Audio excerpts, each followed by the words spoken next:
Hello, everyone. So, in addition to European partners collaborating with Ukraine because of Ukraine's advances in military technology, specifically drone technology, looky here. Portland-based ReconCraft, which builds boats for U.S. Special Ops, signed a memorandum of understanding with Ukrainian company U-Force, which produces Magura series attack drones. So, it looks like this is a start of a collaboration in which both companies will supply materials, equipment, and personnel for the production of unmanned surface vessels. We know, having observed the process over the last many months, years now, that Ukraine had transcended drones as we know them. Because still, in the minds of most people, a drone is something that flies. So, in Ukraine, we now have drones that go on land, we have drones that go in the water, and those prove themselves quite well because, for example, the seagoing drones have seriously curbed Russia's presence in the Black Sea, which is very important. U.S. military recently attacked an Iranian port using a one-way attack sea drone. So that is the first ever use in combat by the U.S. And who is the pioneer in sea drone technology right now? Who knows how to make this simple, affordable, and usable against expensive naval assets? That's Ukraine. So, in addition to being a very good ally in the Middle East, in addition to having been willing to share intelligence, to share technological information, to share satellite imagery, Ukraine is also now creating jobs for you fuckers. Many of you have been like Laura Loomer, who is now apologizing, saying, oh, why should we care about Ukraine? Well, now you know.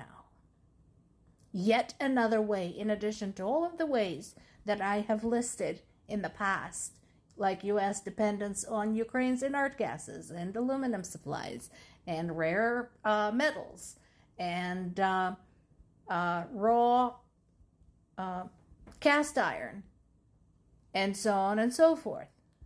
This is another way. They're now infusing life into your economy. You're welcome. Well, it finally happened. Zelensky did fire Syrskyi. Again, that's not what I would have done. I wouldn't have fired Syrskyi. I would have demoted Syrskyi if that was necessary. But okay, it is what it is. It has been done.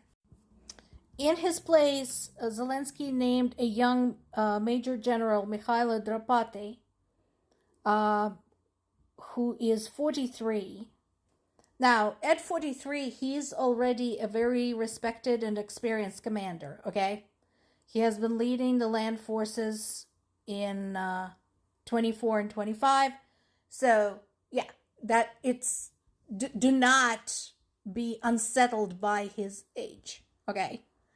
However, here's the thing. I was, first of all, I'm partial to the prior commander, Valery Zaluzhny, but with Syrskyi, like I said, I wouldn't have, I guess it does mean you fire him from that particular job. I would have made a strategic move, because that is usually the government language for, well, he wasn't so good in this position, so we're going to have to move him. Put him somewhere where he can use his talents. Put him somewhere where he can do artillery work. Put him somewhere where he can work with heavy equipment. Let him do his thing. he still has some uses for Ukraine. He is not a complete idiot. Look at what he has been able to do, and with not a whole lot of resources. So let's not just throw Syrski out into the trash. I don't like him. I don't like his approach for wasting human lives, and I don't like the many stories that emerged on his watch of the abuse of Ukrainian soldiers. But at the same time, he does have experience, he does have a certain level of expertise. So firing him from the top job in the Ukrainian army is punishment. And I agree, he deserves a punishment for those things that he did wrong. But put him somewhere where he can still use what he knows. Because right now, unfortunately, we need every brain and every pair of hands we can get our hands on. As I told you before, this follows days of protests. And I told you how risky protests are right now in Ukraine. Any accumulation of people, any gathering, any big anything, folks, that is a scary proposition right now in Ukraine. So, people have made themselves clear. People have made themselves clear. So, what happens next? It doesn't look like Fedorov will be brought back. I had hoped for that. I mean, it might still happen. That's pure speculation on my part. But I don't know if they're going to bring him back, or are they going to appoint him for